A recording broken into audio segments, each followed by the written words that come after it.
জনক রাজার কন্যা ছিলেন তিনি।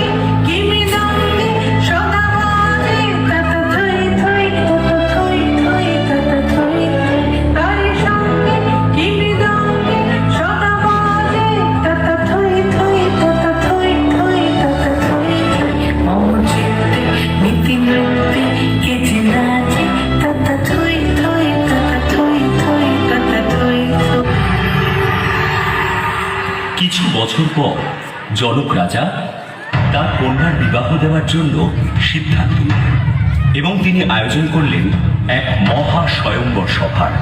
তবে তিনি এক শর্ত রাখলেন, সীতার বিবাহ তার সঙ্গেই হবে যে মহাদেব দ্বারা প্রেরিত হরধনু তুলে তাতে গুণ পড়া সফল হবেন।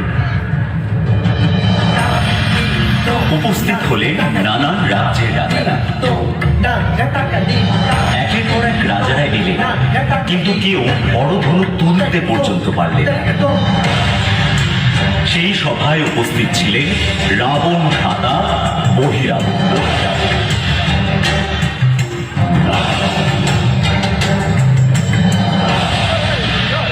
অবশেষে আগমন ঘটল অযোধ্যার রাজা দশরথের জ্যেষ্ঠ পুত্র শ্রী রাম।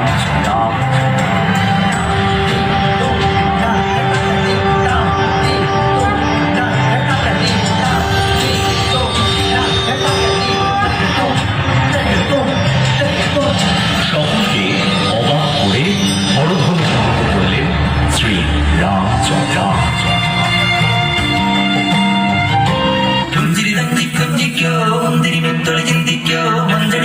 ചുന്ദരി വാവേ താങ്കുന്ന തകതിവിയാടും തങ്കനിലാവേ കുഞ്ചിരി വന്തി കുഞ്ചിക്കോ മുന്തിരി മുത്തളി ചിന്തിക്കോ കുഞ്ചരി വന്ന ചുന്ദരി വാവേ താങ്കുന്ന തകതിവിയാടും തങ്കനിലാവേ